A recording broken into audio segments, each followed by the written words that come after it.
হযরত ওমর রাদিয়াল্লাহু তাআলা আনহু নবী করিম সাল্লাল্লাহু আলাইহি ওয়াসাল্লামের ঘরে প্রবেশ করে দেখছেন তিনি কাঁদছেন। হযরত ওমর জিজ্ঞেস করলেন, ইয়া রাসূলুল্লাহ, আপনি কাঁদছেন কেন? তিনি বললেন, এইমাত্র জিবরিল এসেছিল, জিবরিল এসে আমারে বলে গেল যে আপনার উম্মতের মধ্যে যেই সব লোক ইসলামের মধ্যে থেকে দাড়ি চুল পাকিয়েছে, কিয়ামতের দিন আল্লাহ তাআলা ওই সব বুড়া বুড়িদেরকে শাস্তি দিতে লজ্জাবোধ করবেন। হযরত ওমর বলেন, ইয়া রাসূলুল্লাহ, এ তো আপনার উম্মতের জন্য শুভ সংবাদ, আপনি কাঁদেন কেন? আল্লাহর নবী বলেন, হে ওমর, আমার কান্নার কারণ ভিন্ন। আমার কান্নার কারণ হচ্ছে আমার লজ্জা করে, আমার লজ্জার অনুভূতিতে আঘাত লাগে এই ব্যাপারে যখন আমি চিন্তা করি যে আল্লাহ রাব্বুল আলামিন যেই বুড়াদেরকে কিয়ামতের দিন শাস্তি দিতে লজ্জা বোধ করবেন, সেই বৃদ্ধ মানুষগুলো আল্লাহর সাথে নাফরমানি করতে লজ্জা বোধ করে না। এই জন্য এই দুঃখে, এই লজ্জায় আমি কান্দি। বয়সের একটা সীমা থাকা উচিত যে আপনি কোন পর্যন্ত পাপ করবেন।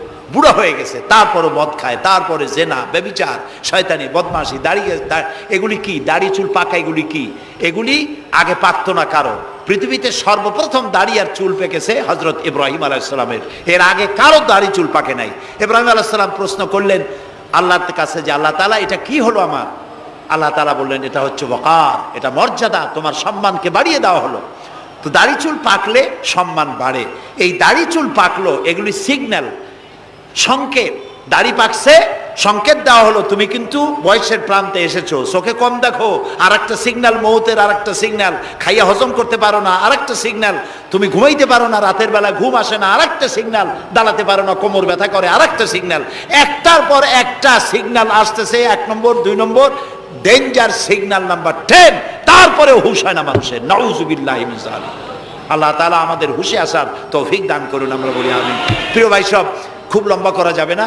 2 নম্বরে বলছিলাম আল্লাহর গুণাবলীর উপরে বিশ্বাস। 3 নম্বরে আল্লাহর কুদরত, আল্লাহর ক্ষমতায় বিশ্বাস। আল্লাহরে বিশ্বাস করি, এই কথার দাম নাই। দাম হবে 4টা শর্ত পূরণ করলে। কয়টা শর্ত?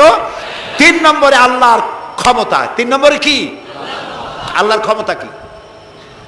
আল্লাহর ক্ষমতা হচ্ছে রাতকে দিন বানান, দিনকে রাত বানান, জীবিতকে মৃত্যু করেন, মৃত্যুর ভিতর থেকে জীবন দান করেন, সাগরকে নগর বানান, নগরকে সাগর বানান। তিনি মরুভূমিতে ঝর্ণা, মরুভূমির ভিতরে পানির প্রস্রবণ চালু করে দিতে পারেন, মরা গাছে ফুল ফুটায় দিতে পারেন। শুধু 2টা অক্ষর কুন বলেন হও, আর সঙ্গে সঙ্গে হয়ে যায়। আল্লাহ তাআলা বলেছেন ফাআলুন লিমা ইউরিদ, যা খুশি তিনি তাই করতে পারেন। সুবহানাল্লাহ বলেন। এই মাত্র কয়েক মাস আগে সুনামি কি হয়েছিল? এইটা যদি হয় সুনামি, তাহলে কুনামি কি আল্লাহই জানে। সুনামি হইল মালয়েশিয়া, ইন্দোনেশিয়া, মালদ্বীপ, শ্রীলঙ্কা, ইন্ডিয়া, থাইল্যান্ড, এই উপকূলীয় এলাকায় সুনামি। মাত্র 1.5 মিনিট, 1.5 মিনিটের সুনামিতে জলকম্পন আর পানি কম্পনে 2.5 লক্ষ মানুষ শেষ, আর 1 লক্ষ মানুষের কোনো খোঁজ নাই। প্রায় 3.5 থেকে 4 লক্ষ মানুষ দুনিয়া থেকে বিদায় হয়ে গেল 1.5 মিনিটের মধ্যে।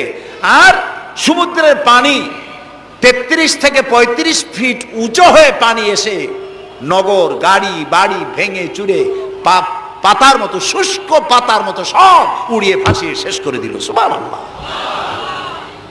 আবহাওয়াবিদরা বলেছেন, বিজ্ঞানীরা বলেছেন, এটা নাকি কি বলে, ভারত মহাসাগরের অতল তলদেশে যেখানে মাটি, ওই মাটিরও কয়েক কিলোমিটার নিচে ফাটল ধরেছে। সেই ফাটল ধরে কি দিকে করিয়া জমিনে কম্পন লাগলো, পানিতেও কম্পন লাগলো। আমাদের এই যে ঢাকায় সকালবেলায় যারা মর্নিং ওয়াক যারা করেন, রমনা লেকের পাশ দিয়ে হাঁটতেছে, হঠাৎ পিছনে পানি মারছে, দেখে যে সকলের পিছনে পানি মারে কে, তাকায় দেখে রমনা লেকের পানি উথাল পাথাল হয়ে গেছে। ভূত না জেন জুতা মুতা ফালাই ধুয়ে দিছে দৌড়। পানির মধ্যে যে কম্পনটা বাংলাদেশে হলো, এই কম্পনটা যদি মাটিতে হতো তাহলে এই অপরিকল্পিত বানানো শহর ভেঙ্গে চুরে ভর্তা হয়ে যেত। আল্লাহ শুকরিয়া আদায় করি যে আল্লাহ তাআলা দয়া করে আমাদের গরিব দেশটাকে হেফাজত করেছেন। বলেন আমিন। আল্লাহ তাআলা, আমরা পাপী, আমরা 1000বার স্বীকার করি আমরা পাপী, আমরা গুনাহগার, আমরা অপদার্থ, আমরা অযোগ্য তোমার বান্দা হওয়ার। তুমি এই গরিব মুসলমানদের এই দেশটাকে দয়া করে আসমান এবং জমিনি সব বালা ও মুসিবত থেকে হেফাজত করো আল্লাহ তাআলা। প্রিয় ভাই সব, তো আল্লাহ তাআলার ক্ষমতাকে বিশ্বাস করতে হবে। আর 4 নম্বরে আল্লাহর হুকুম এবং আহকামকে মানতে হবে, আল্লাহর আদেশ আর নিষেধ মানতে হবে, তা না হলে মুসলমান হওয়া যাবে না। যা যা আদেশ করেছে, যদি প্রশ্ন করা হয় মুসলমান কারে বলে, তাহলে আমি এক লাইনে বুঝাই দিই মুসলমান কারে বলে। ব্যাখ্যা দেওয়া যাবে সারা রাত, কিন্তু ব্যাখ্যা দেওয়ার জরুরত নাই, এক লাইনে বুঝাই দিই মুসলমান কারে বলে। মুসলমান সেই ব্যক্তি এই কোরআনের মধ্যে আল্লাহ যা যা আদেশ করেছেন সব মানে, আর যা যা নিষেধ করেছেন তার থেকে বিরত থাকে। রাসূলুল্লাহ যা যা আদেশ করেছেন তা মানে, যা যা নিষেধ করেছেন তার থেকে বিরত থাকে। যে ব্যক্তি এটা করে তার নাম মুসলমান। বুঝে আসছে? তার নাম কি? মুসলমান। আমার বন্ধুগণ, বিশ্ব নবী জনাব মুহাম্মদ রাসূলুল্লাহ সাল্লাল্লাহু আলাইহি ওয়াসাল্লাম মসজিদে নববীর ভিতরে বসে আছেন। এক বৃদ্ধা মহিলা মসজিদের মধ্যে প্রবেশ করলেন। হুজুর বৃদ্ধাকে দেখে দাঁড়ায় গেলেন, বিশ্ব নবী বুড়ি মেয়ে লোককে দেখে দাঁড়ায় গেলেন। আল্লাহর নবী বুড়িকে দেখে দাঁড়ালেন। বুড়ি যখন কাছে এলেন, আল্লাহর নবী নিজের গায়ের চাদর বুড়ির জন্য বিছায়া দিলেন। বুড়ি বসলেন। এরপরে কথাবার্তা সারার পর বুড়ি যখন বিদায় হবেন, হুজুর আবার দাঁড়ালেন। বুড়ি মহিলা চলে গেলেন। সাহাবায়ে কেরাম বলেন, ইয়া রাসূলুল্লাহ, কিছুই বুঝলাম না, একজন বৃদ্ধা মহিলার জন্য বিশ্ব নবী দাঁড়ান আর গায়ের চাদর বিছান, আমরা বড় আশ্চর্য হয়ে গেলাম। নবীজি বলেন, ও আমার সাহাবীরা, তোমরা জানো না এই মহিলা কি চিনতে পারো নাই? আমি আমার মায়ের দুধ আমার জীবনে কিসমতে তেমন হয় নাই, আমি আমার মায়ের দুধ তেমন কিসমতে পাই নাই। যার বুকে দুধ খেয়ে, যার কোলে কাখে চড়ে আমি বড় হয়েছি, আমার সেই দুধ মা ইনি হযরতে হালিমাতুস সাদিয়া, আর সেই দুধ মা। রাসূলুল্লাহ নিজে সম্মান দিয়েছেন মায়ের। খবরদার, মাকে অসম্মান করবেন না, মাকে সম্মান করবেন, মাকে শ্রদ্ধা করবেন। আমার বন্ধুগণ, আলেম ওলামা পীর বুজুর্গদের জন্য হাদিয়া তো দেন আপনারা, কোনো নিষেধ নাই, দেন। হাদিয়া দেওয়াও সুন্নত, নেওয়াও সুন্নত, দিবেন, আমি কোনো নিষেধ করি না। কিন্তু আমি বলতে চাই, পীর বুজুর্গদের কাছে, আলেম ওলামাদের কাছে হাদিয়া দিয়া আল্লাহরে যত না খুশি করতে পারবেন, এই ডালিম বেদানার মৌসুমে বেদানা একটা ভেঙে নিজ হাতে যদি মায়ের মুখে তুলে দেন, আল্লাহর আরশ খুশি হয়ে যাবে, আল্লাহর আরশে আজিম খুশি হয়ে যাবে, আল্লাহ পাক খুশি হয়ে যাবেন। মায়ের খাওয়াও, বাপকে খাওয়াও, তোমার সবচেয়ে বড় পীর তিনি। সুবহানাল্লাহ পড়ে, সুবহানাল্লাহ। মা বাপ যদি একটু দোয়া করে দেয়, তোমার জিন্দেগির কাম শেষ। একটু বদদোয়া করলে জাহান্নামে যাবা। কোন পীর সাহেব বদদোয়া করলে জাহান্নামে যাবে এমন কথা নয়, কোন মাওলানা বদদোয়া করলে দোজখে যাবে এমন কথা নয়। রাসূল বলেছেন, হুমা জান্নাতুকা ওয়া নারুকা, মা বাপ তোমার বেহেশত, মা বাপ তোমার জাহান্নাম। মা বাপ যদি অসন্তুষ্ট হয় দোজখে যাবি, আর মা বাপ যদি খুশি আল্লাহর জান্নাতে চলে যাবি। সুবহানাল্লাহ, সুবহানাল্লাহ, সুবহানাল্লাহ। মায়ের পায়ের তলে তোর বেহেশত। আমরা পুরুষ, আমাদের গত বছরও বলেছি, আমরা পুরুষ, আমাদের পায়ের তলে জুতা, আমাদের পায়ের তলে কি? শুধু জুতা।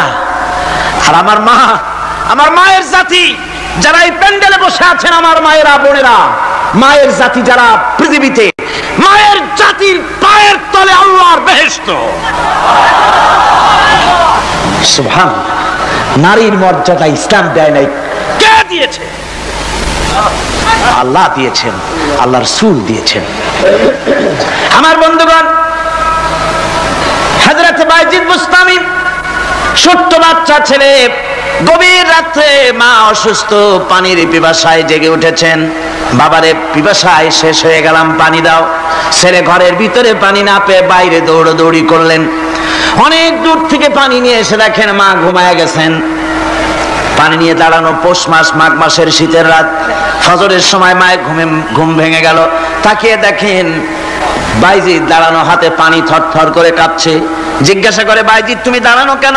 ছোট্ট বাচ্চা বলে, মা পানি চেয়েছিলে তুমি গভীর রাত্রে, পানি ঘরে ছিল না, অনেক দূর থেকে আনতে হয়েছে। মা বলছে, ঘুমাও নাই কেন গ্লাস থুইয়া? বাচ্চা বলে, ঘুমাই নাই, তুমি যদি আবার পানি চাও সময় মতো যদি দিতে না পারি, মা তোমার কষ্ট হবে। এই জন্য ফজর পর্যন্ত আমি দাঁড়ায় আছি, কখন তুমি পানি চাও। মা হাতের থেকে পানি নিয়ে পান করলেন, বাইজিদকে বিছানার উপরে আরাম করে কম্বল দিয়ে ঘুম পড়াইয়া দিলেন। হযরতে বাইজিদের মা উযু করে ফজরের নামাজ পড়ে সিজদায় চলে গেলেন। চিৎকার মেরে কেঁদে বলেন, আমার রব, আমার আল্লাহ, আমি আমার বাইজিদের মা, আমি মা হয়ে বাইজিদের জন্য দোয়া করি। বাইজিদ আমার জন্য আজকে যা করেছে, আমি মা, আমার কলিজা ঠান্ডা হয়ে গেছে। হায় আল্লাহ, আমি বাইজিদের জন্য দোয়া করি, তুমি তাকে সুলতানুল আরিফিন বানাইয়া দিও। মঞ্জুর হয়ে গেল আল্লাহ পাকের কাছে দোয়া।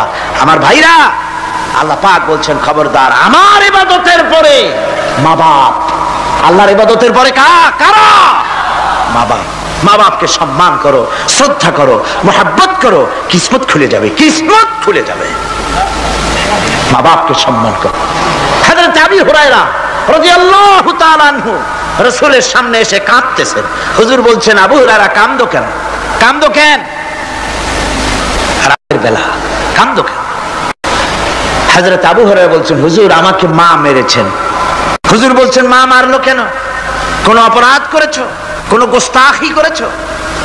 আবু হুরায়রা বলছেন, না হুজুর, কোন গোস্তাখি করি নাই, তবে মারলো কেন? হযরত আবু হুরায়রা বলছেন, হুজুর, আমি আপনার দরবার থেকে ফিরতে রাত হয়ে গিয়েছিল। মা জিজ্ঞেস করলেন, আবু হুরায়রা, এত রাত্রে কোথায় ছিলি? বললাম, আমি ছিলাম যে কদম চুমতে পারলে দুনিয়া ধন্য হয়, সেই দরবারে নববীর কদম মোবারক থেকে আসতে আমার দেরি হয়েছে। আমার মা মুশরিকা, আপনার নাম শুনে তার গায়ে আগুন জ্বলে উঠলো, আমাকে ধরে মারা আরম্ভ করলো। বলল, হয় আমার বাড়ি ছাড়বি, আর না হয় মুহাম্মদ সাল্লাল্লাহু আলাইহি ওয়াসাল্লামের দরবার ছাড়বি। আমি বললাম, আমার মা, তুমি বুড়ি মানুষ, তোমার গায়ে যত শক্তি আছে সমস্ত শক্তি দিয়ে আমারে পিটাও, আমারে মারো। মারতে মারতে আমাকে বাড়ি থেকে তুমি বের করে দাও। তোমার বাড়ি শুদ্ধ, তামাম দুনিয়া ছেড়ে দিতে পারি, আল্লাহর নবীর কদম মোবারক ছেড়ে দিতে পারি না। হুজুর, আমার মা আমাকে গলা ধাক্কা দিয়ে বের করে দিয়েছেন। হুজুর বলছেন, আবু হুরায়রা, তোমার মা তোমাকে মেরেছে, তুমি আমার কাছে নালিশ করছো? আমার তো এখানে ইন্টারফেয়ার করার কিছুই নেই। সুবহানাল্লাহ, সুবহানাল্লাহ। মা তোমাকে মেরেছে, এখানে আমার করার কিচ্ছু নাই। বিশ্ব নবী বলছেন, এত বড় পাওয়ারফুল নবী, লেজিসলেটিভ পাওয়ার, সারে আল্লাহ তাকে বানিয়েছেন শরীয়ত প্রণেতা। কোরআন শরীফ, কোরআন শরীফে শুধু হালাল ও হারামের, হালাল এবং হারামের, বৈধ এবং অবৈধের সীমারেখা শুধু কোরআনই ঠিক করেন, রাসূলের জন্য আল্লাহ ছেড়ে দিয়েছেন। আল্লাহ রাসূলও হারাম, হালাল এবং হারামের বৈধতা অবৈধতার সীমারেখা নির্ধারণ করেছেন। এত বড় ক্ষমতা তার, এত বড় পাওয়ারফুল বিশ্বনবী, তিনি বলছেন, মা মেরেছে, আমার করার কিছু নাই। চিন্তা করেন কত বড় কথা, এ কথার লোড কত। হযরত আবু হুরায়রা বলেন, ইয়া রাসূলুল্লাহ, মা মাকে মেরেছেন, আমি আল্লাহর নবীর কাছে মায়ের বিরুদ্ধে নালিশ করতে আসি নাই। বললেন, কেন এসেছো? হযরত আবু হুরায়রা বলেন, হুজুর, এসেছি একটা কারণে। আমি জানি আল্লাহর নবী যদি আল্লাহর দরবারে হাত উঠায়া কোনো জিনিস বলে, আল্লাহ রাব্বুল আলামিন সঙ্গে সঙ্গে মঞ্জুর করে নেন। হুজুর, আমি এসেছি, মেহেরবানি করে দোয়া করুন আমার মাকে যেন আল্লাহ হেদায়েত নসিব করে দেন। আল্লাহর নবী হাত উঁচু করে বললেন, আল্লাহুম্মা হিদি উম্মা আবি হুরায়রা, আয় আল্লাহ, আমি দোয়া করি আবু হুরায়রার মাকে তুমি হেদায়েত নসিব করে দাও। রাসূলুল্লাহ দোয়া করছেন আর আবু হুরায়রা সমানে দৌড়াচ্ছেন। তিনি দৌড়াচ্ছেন, পিছন থেকে কয়েকজনে আবু হুরায়রার জামা টেনে ধরেছে, দৌড়। তাদের জানা আবু হুরায়রা খুব ভদ্রলোক মানুষ, কোন ঝড় ঝামেলার মধ্যে থাকে না, রাগ শাক করে না, চিৎকার মারে না, দৌড় মারে না, এত ভদ্র শরীর, দৌড়ে কেন? না জানি কোন বিপদ বুঝি ঘটে গেছে।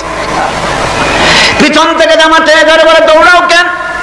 হযরত আবু হুরায়রা জামা সাহাবীর হাত থেকে ছিনায় নিয়ে বলেন, জামা ছেড়ে দাও, আমাকে দৌড়াতে দাও। আমি দৌড়াইয়া বাড়ি যে দেখতে চাই, আমি দৌড়াই আগে আমার বাড়ি পৌঁছতে পারলাম না, আমি যাওয়ার আগে আমার আল্লাহর নবীর দোয়া আমার বাড়ি পৌঁছে গেছে। আমি এইটা দেখতে চাই। হযরত আবু হুরায়রা বাড়িতে গিয়ে দরজা নক করলেন, ভেতর থেকে আওয়াজ এলো, কে? হযরত আবু হুরায়রা বলেন, মা, আমি তোমার আবু হুরায়রা ফিরে এসেছি। মা বলছেন, বাবা অপেক্ষা করো, দরজা খুলতেছি।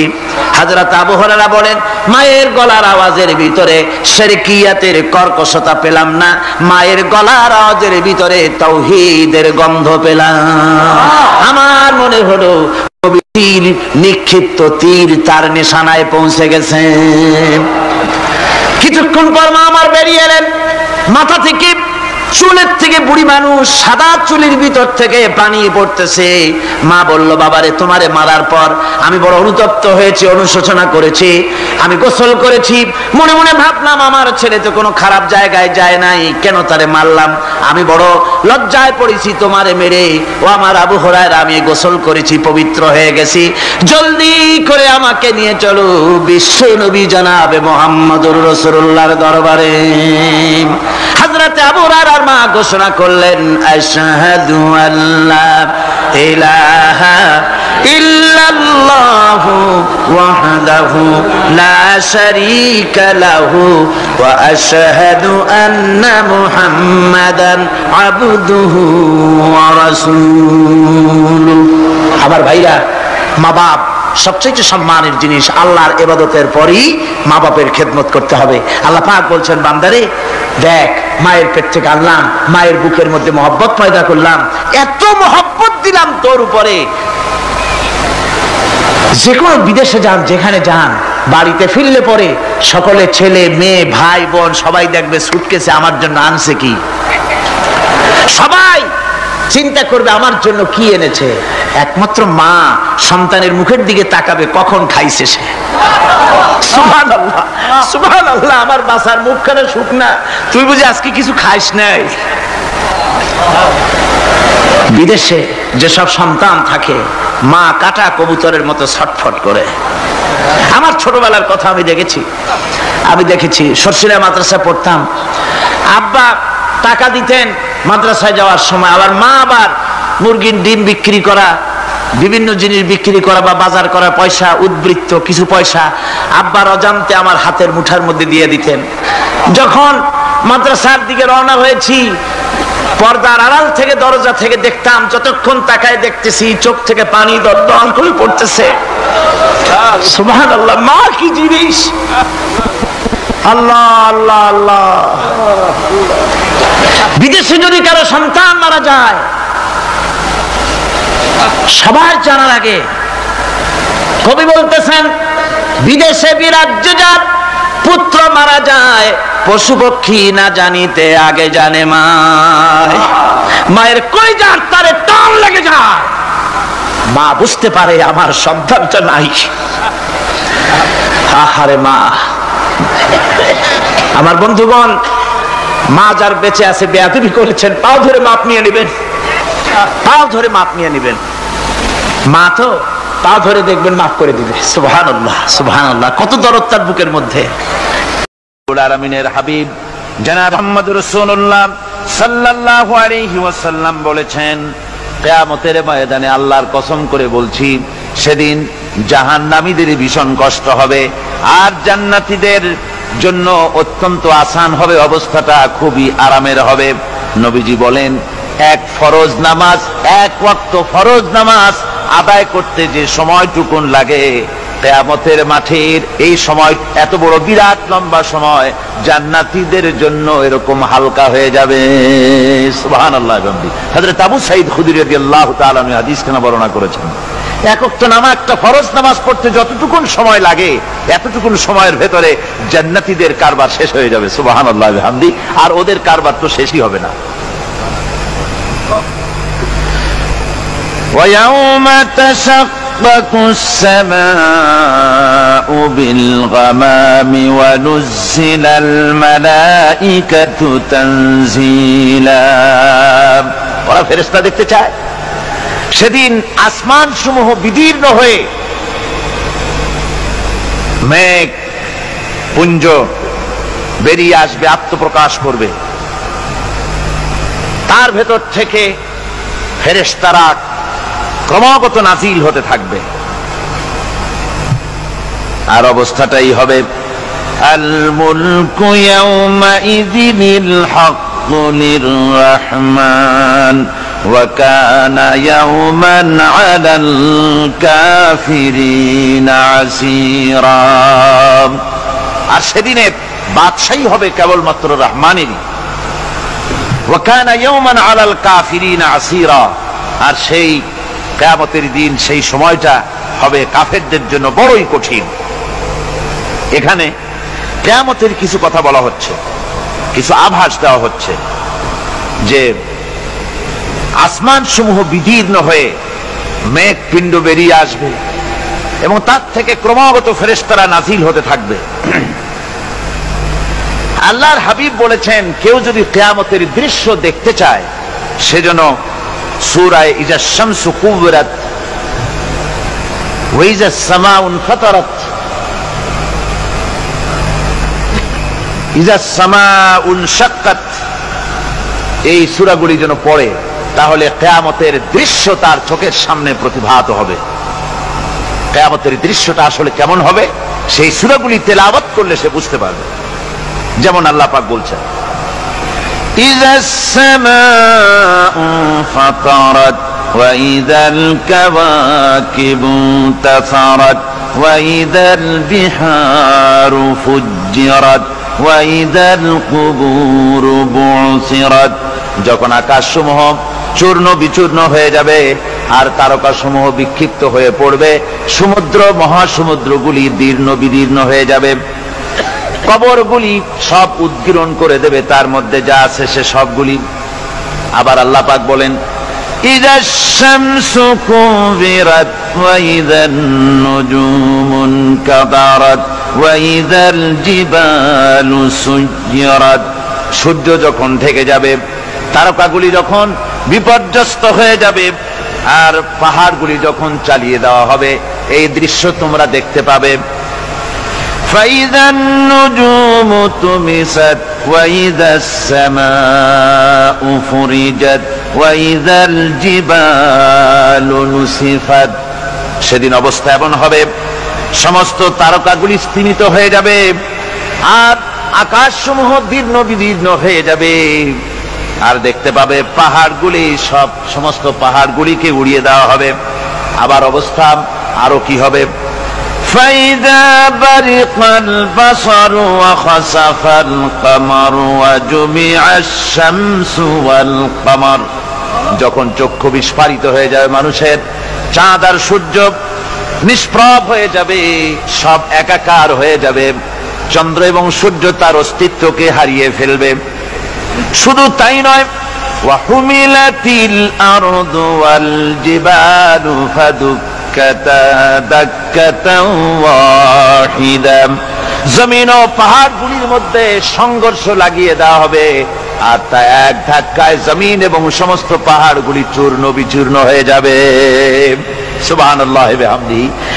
আল্লাহ রাব্বুল আলামিন বলছেন, এইভাবে করে কিয়ামতের দৃশ্য, বিভীষিকাময় দৃশ্য তোমরা দেখতে পাবে। আর সেদিনের রাজত্বটা কার হবে? আল মুলকু ইয়াউমাইযিনিল হাক্কু লিররহমান। সেদিনের রাজত্ব হবে কেবলমাত্র রহমানের।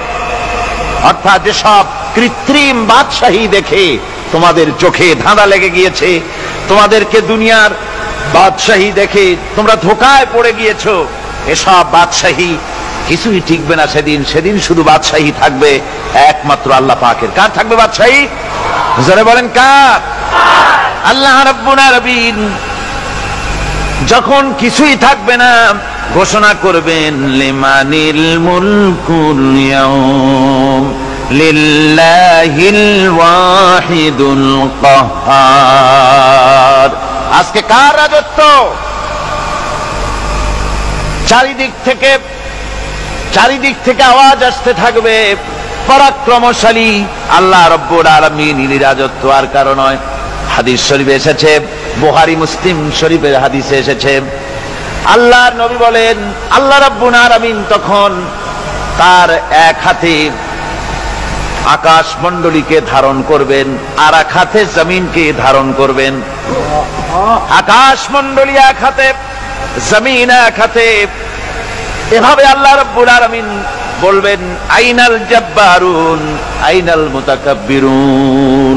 কোথায় সেই স্বৈরাচারীরা, কোথায় সেই দুর্বিনীত অহংকারী স্বৈরাচার যারা আমার জমিনের উপরে, আমার মানুষের উপরে রাজত্ব চালিয়েছে? তারা আজকে কোথায়? কোথায় সেই অহংকারীরা? আল্লাহ পাক সেদিন যে বলবেন, সেদিন তো বলবেন, কিন্তু দুনিয়ার মাঝেও স্বৈরাচার যারা, অহংকারী যারা, তাদের শাস্তি পৃথিবীর বুকেও দেন, আর সেদিন তো দিবেনই। কত স্বৈরাচার আমরা দেখলাম, কত অহংকারী দেখলাম, যাদের তর্জনী হেননে লক্ষ কোটি কোটি মানুষ উঠতো আর বসতো। তাদের জিল্লাতির সঙ্গে আল্লাহ রাব্বুল আলামিন কতজনকে বিদায় করে দিলেন। ফুলের মালা নিয়ে কুলাতে পারে নাই, পা থেকে শুরু করে গলা পর্যন্ত ফুলের মালা দিয়া ডুবাই দিল ভক্তরা। আবার আল্লাহ রাব্বুল আলামিন এমন শাস্তি দিলেন, ফুলের মালার পরিবর্তে জুতার মালা নিয়ে জেলের মধ্যে ঢুকাইয়া দিলেন। ঠিক কিনা গণ? অহংকারী আর স্বৈরাচার যারা হয়, আল্লাহ পাক এভাবে তাদের দৃষ্টান্ত দেখিয়ে দেন। আমরা কত দেখলাম, 9 বছরের রাজা, 10 বছরের সাজা। পৃথিবীর বুকে যারা অহংকার করে, যারা স্বৈরাচার হয়, আল্লাহর আইনকে যারা বৃদ্ধঙ্গুষ্টি প্রদর্শন করে, আল্লাহ পাক তাদের জমিনেও দেখান। এখানে চূড়ান্ত ফয়সালা আল্লাহ করেন না, আসল ফয়সালার জায়গা তো আছেই, তবে এখানে নমুনা দেখায় দেন। কিন্তু মুশকিল হচ্ছে, ইতিহাসের সবচাইতে বড় শিক্ষা হলো, ইতিহাস থেকে মানুষেরা শিক্ষা গ্রহণ করে না। একজনে যে কাম করে বিপদে পড়ে, আর একজন এসে আবার সেই পথেই অগ্রসর হয়, নিশ্চিত মৃত্যুর পথে। আমার বন্ধুগণ, আল্লাহ পাক বলছেন, সেই দিন আমার রাজত্ব হবে, আর কারো রাজত্ব হবে না। وَكَانَ يَوْمًا عَلَى الْكَافِرِينَ عَسِيرًا। আর ওই দিনটা, ওই কিয়ামতের দিন হবে কাফেরদের জন্য সবচাইতে কঠিন। সবচাইতে কঠিন হবে কাদের জন্য? কাফেরদের জন্য। কাফের কারা? কাফের হচ্ছে তারা যারা নাকি আল্লাহর আইনকে অস্বীকার করেছে, আল্লাহকে অস্বীকার করেছে, আল্লাহর আইনকে অস্বীকার করেছে। ওরা কি? কাফের। কুফর শব্দের অর্থ হচ্ছে গোপন করা। এই জন্য অন্ধকার রাতকে আরবিতে কাফের বলা হয়েছে, অর্থাৎ যা সব জিনিসকে অন্ধকার দিয়ে ঢেকে দেয়। তো কুফর হচ্ছে সেই জিনিস যা মহাসত্যকে ঢেকে দেয়, সত্যকে, মহাসত্যকে ঢেকে দেয় যেই জিনিস, সেটাকে কুফর বলা হয়। আর এই কাফের অন্ধকারে ঘুরে মরে, সে কোন আলোর খোঁজ পায় না। আল্লাহ রাব্বুল আলামিন বলেন, কাফেরদের কথা এখন শোনাচ্ছেন আল্লাহ পাক, ওয়াল্লাযীনা কাফারু আউলিয়াউহুমুত তাগুতু ইউখরিজুনাহুম মিনান নূরি ইলাজ যুলুমাত। যারা কাফের, যারা কুফরি অবলম্বন করেছে, তাদের সাহায্যকারী আর পৃষ্ঠপোষক হচ্ছে তাগুত। তাগুত বলা হয় সেই শক্তিকে, যে শক্তি শুধু নিজেই আল্লাহর আইন অমান্য করে বসে থাকে না, বরং অন্যদেরকেও আল্লাহর আইন অমান্য করতে বাধ্য করে। ওদেরকে আরবিতে কি বলা হয়? তাগুত বলা হয়। আর এই তাগুতি শক্তি, এই তাগুত হয় তার সাহায্যকারী, যা তাকে আলো থেকে টেনে অন্ধকারের ভেতরে নিয়ে যায়। আর কাফের হচ্ছে আল্লাহ পাকের ভাষায়, অর্থাৎ কোরআনের ভাষায়, কাফের হচ্ছে সবচাইতে নিকৃষ্ট প্রাণী, সবচাইতে নিকৃষ্ট জীব। মহাসত্যকে যারা অস্বীকার করেছে, যারা আল্লাহকে মানে না, যারা আল্লাহর কোরআনকে মানে না, যারা ইসলামকে স্বীকার করে না, তারা সবচাইতে নিকৃষ্ট প্রাণী। আল্লাহ রাব্বুল আলামিন বলেন, ইন্না শাররাদ দাওয়াবি ইনদাল্লাহিল্লাযীনা কাফারু ফাহুম লা ইউমিনুন। নিশ্চয়ই আল্লাহর জমিনে সব বিচরণশীল জীব যত আছে, আল্লাহ বলছেন, আমার জমিনে বিচরণশীল জীব যত আছে তার মধ্যে সবচাইতে নিকৃষ্ট প্রাণী হলো যারা ঈমান আনে নাই, যারা বিশ্বাস করে না আমি আল্লাহকে, যারা পরকালকে বিশ্বাস করে নাই, যারা কোরআনকে বিশ্বাস করে নাই, যারা ইসলামকে বিশ্বাস করে নাই, পৃথিবীর মধ্যে তারা সবচাইতে নিকৃষ্টতম প্রাণী। আল্লাহ বলেন শুধু নিকৃষ্ট জনক নিকৃষ্ট প্রাণী বললেই সারে না, এরা হলো চতুষ্পদ জানোয়ারের মতো। কে বলতেছেন? আমি বলছি না, কিন্তু আল্লাহ পাক বলতেছেন চতুষ্পদ জানোয়ারের মতো কাফেরেরা। وَمَثَلُ الَّذِينَ كَفَرُوا كَمَثَلِ الَّذِي يَنْعِقُ بِمَا لَا يَسْمَعُ إِلَّا دُعَاءً وَنِدَاءً। এই কাফেরদের দৃষ্টান্ত হচ্ছে সেই রাখালের মতো, যে রাখাল তার পশুদেরকে ডাকে আর ওই পশুরা একটা ডাক শোনে মাত্র, কিন্তু কি যে বলে তা তো পশুতে বোঝে না। কথা বুঝতে পেরেছে? সুম্মুন বুকুমুন উমিয়ুন ফাহুম লা ইয়াকিলুন। এরা বোবা, এরা বধির, এরা অন্ধ, এ কারণেই কোনো কথা বোঝে না। এরা চতুষ্পদ জানোয়ারের চাইতেও নিকৃষ্ট। যাদেরকে আমি আল্লাহ বলেন, যাদেরকে আমি চোখ দিলাম, চোখ থাকতে হক দেখলো না, সব দেখলো। হক দেখে নাই চোখ দিয়া, এই চোখ দিয়া সব দেখলো।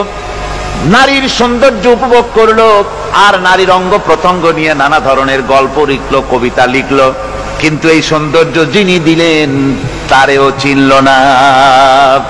আছে না কত কবি আমাদের দেশে? আমার দেশের সেই কবি জাতীয় পুরস্কার পায় যে কবি নারীর বিশেষ বিশেষ অঙ্গ নিয়ে বেশি করে নির্লজ্জ কবিতা লিখতে পারে, ওই হলো সবচেয়ে বড় কবি। আমার বন্ধুগণ, একজন বুজুর্গ ব্যক্তি তিনি পথ দিয়ে যাচ্ছিলেন, তো সে পথে এক সুন্দরী যুবতী মেয়েকে দেখে সেই যুবতী মেয়ের দিকে এই বুজুর্গ ব্যক্তি এক নজরে তাকায় আছে। তখন এই ঘটনাটাকে কবি এভাবে লিখতেছেন সাজায়: একদা সুখদায়ক প্রমোদা বদন দর্শন করিব ঝরিল নয়ন, হেসে কহে সে রূপসী সবিস্ময় মন, কহ দেখি মহাশয় কহ কি কারণ, বিষয় বিরাগী তুমি ভুবনে প্রচার, কি হেতু জন্মিল তব মানস বিকার, সামান্য ললনা রূপ করি দর্শন, উচিত না হয় তব অশ্রু বরিশন। বুজুর্গ ব্যক্তি ওই মহিলার দিকে তাকিয়ে তাকিয়ে কাঁদতেছেন। সুন্দরী মহিলা বলেন, আল্লাহর বুজুর্গ বান্দা, আপনি এলাকার ভিতরে বুজুর্গ এবং পীর হিসাবে, বুজুর্গ ব্যক্তি হিসাবে আপনি বিখ্যাত। আজকে আমাকে এখানে দেখে আপনি আমার দিকে তাকায় আমার রূপ উপভোগ করতেছেন আর কাঁদতেছেন। আপনার মতো সংসার বিরাগী মানুষ আমার মতো একটা সুন্দরী মেয়েকে দেখে ভাবে কাঁদা ঠিক না। বুজুর্গ ব্যক্তি বলছেন, হেসে কহিলাম বালে করহ শ্রবণ, নেত্র ঝরে তবু হেতু ভেব না এমন, যে শিল্পী রচিল ওই সুধাংশু বদন, তাহার তরে ঝরে নেত্র নয়নে জীবন। আল্লাহর বান্দি, আমি তোমাকে দেখি কান্দি না, আমার চোখে পানি বেরিয়ে গেছে। তোমারে দেখে আমি মনে মনে ভাবলাম, এত সুন্দর করে যিনি মানুষ বানিয়েছেন, না জানি ওই আল্লাহ রব্বুল আলামিন কত বড় সুন্দর। আমার ভাইরা, সুতরাং চোখ থাকতে ওরা আল্লাহ রাব্বুল আলামিনের কুদরত ওরা দেখে নাই, কান থাকতে কোরআনের আওয়াজ ওদের কানের মধ্যে ঢোকে নাই, বিবেক থাকতে আল্লাহর দ্বীনকে বুঝতে পারে নাই, চিন্তা করতে পারে নাই। আল্লাহ রাব্বুল আলামিন বলেন, উলাইকা কাল্লানাম, এরা হলো চতুষ্পদ জানোয়ার, বালহুম আদল, শুধু জানোয়ার না, জানোয়ারের চাইতেও নিকৃষ্ট। যারা আরামে টাটকা সুখগুলি আরামগুলি যারা বর্জন করে আল্লাহ রাব্বুল আলামিনকে বিশ্বাস করে যারা জীবন পরিচালনা করেছে, আল্লাহ পাক তাদের জন্য জান্নাত রেখেছেন এবং তাদের জন্য বলছেন, সাবিকু ইলা মাগফিরাতিম মির রাব্বিকুম ربكم وجنة عرضها كعرض السماء والأرض أعدت للذين آمنوا بالله ورسوله আল্লাহ পাক বলেন প্রতিযোগিতা করো আল্লাহর মাগফিরাত কামনার জন্য আর জান্নাতে যাওয়ার জন্য প্রতিযোগিতা করো, আল্লাহর রহমত পাওয়ার জন্য সৎ কাজের প্রতিযোগিতা করো, তাহলে আল্লাহ রাব্বুল আলামিন তোমাদেরকে ক্ষমা করবেন আর তোমাদের জন্য এমন জান্নাত দিবেন যেই জান্নাত আকাশের বিশালতার জমিনের বিশালতার মতো। এই বিরাট জান্নাত তোমাদেরকে দিবেন। এই জান্নাত চিরস্থায়ী সুখ এবং শান্তি জায়গা হবে। মাসালুল জান্নাতিল লাতী উইদাল মুত্তাকুন ফিহা আনহারুম মিন মাইন গায়রি আসিলিন ওয়া আনহারুম মিন লাবানিন লাম ইয়াতাগায়্যার তা'আমুহু। আল্লাহ পাক বলছেন জান্নাত আল্লাহ পাক ওয়াদা করেছেন মুত্তাকিদের জন্য। আল্লাহ পাক জান্নাত দিবেন যে জান্নাতের ভেতরে রয়েছে মধুর প্রস্রবণ, রয়েছে দুধের প্রস্রবণ, রয়েছে সেখানে স্বচ্ছ পানির প্রস্রবণ রয়েছে। এই সুন্দর জান্নাত ঝর্ণা ধারা আল্লাহ পাক সৃষ্টি করেছেন, বাগ বাগিচা দিয়ে ভরে রেখেছেন জান্নাত। সেই জান্নাত হবে এয়ার কন্ডিশন, রোদ্রের তাপ হবে না সেখানে, রোদ্রের খরতাপ হবে না সেখানে, ঠান্ডার প্রচন্ডতা থাকবে না। কিরকম হবে জায়গাটা? আল্লাহ পাক বলছেন মুত্তাকিনা আলাল আরাইকি লা ইয়ারাউনা ফিহা শামসান ওয়ালা জামহারিরা ওয়া দানিয়াতান আলাইহিম যিলালুহা ওয়া দুল্লিলাত কুতুফুহা তাদলিলা। আল্লাহ পাক এমন জান্নাত রেখেছেন, সেই আল্লাহ পাক সেই জান্নাতের ভিতরে জান্নাতীরা ঠেস লাগায়া মুখোমুখি অবস্থায় তারা সেখানে বসবে, আর জান্নাতীদের মনের মধ্যে কোনো দুঃখ থাকবে না, পেরেশানি থাকবে না। পৃথিবীতে মানুষের দুঃখ থাকে, পেরেশানি থাকে, সেখানে কোনো দুঃখ আর পেরেশানি থাকবে না। সেই জায়গাটা হবে শীতাতপ নিয়ন্ত্রিত, না শীত না গরম, চির বসন্ত বিরাজ করবে। জান্নাতীরা সেখানে থাকবে। এই সুন্দর জান্নাত আল্লাহ পাক রেখেছেন মুত্তাকিদের জন্য। সুবহানাল্লাহ। কাফেরদের জন্য জান্নাত হবে, জাহান্নাম হবে চিরকাল। খালিদিনা ফিহা আবাদান, চিরকাল কাফেরেরা জাহান্নামে থাকবে। সর্বশেষ যে ব্যক্তি জাহান্নাম থেকে মুক্তি লাভ করবে তাকে আল্লাহ পাক বলবেন, ফেরেশতাদেরকে বলবেন, আমার ফেরেশতারা আমার এই বান্দাকে জান্নাত এবং জাহান্নামের মাঝখানে রেখে দাও। জান্নাত এবং জাহান্নামের মাঝখানে লোকটি যখন থাকার জায়গা পাবে সে জান্নাতের দিকে তাকায়া দেখবে আর কাঁদতে থাকবে। আল্লাহ পাক জিজ্ঞেস করবেন, বান্দারে যুগের পর যুগ ধরে জাহান্নামে কেঁদেছো, আমি রব্বুল আলামিন জাহান্নাম মাফ করে দিয়া জান্নাত জাহান্নামের মাঝখানে রেখে দিয়েছি, আযাব থেকে তো বেঁচে গেছো, এখন কাঁদো কেন? লোকটি বলবে, রব্বুল আলামিন কান্দি এই কারণে, জাহান্নাম থেকে মাফ করেছো, তোমার শুকরিয়া আদায় করি। জান্নাত তো আমার কপালে নাই, কিসমতে নাই, কিন্তু জান্নাত আমি এখান থেকে দেখতে পাচ্ছি। জান্নাতের সুঘ্রাণ আমার নাকে আসতেছে, কপালে নাই যাওয়ার। আমি কাঁদি এই জন্য, তুমি যদি মেহেরবানি করে আমাকে জান্নাতের দরজার কাছে একটু দাঁড় করায় দিতা, প্রাণ ভরে তোমার জান্নাতের দৃশ্যটা একটু দেখতাম।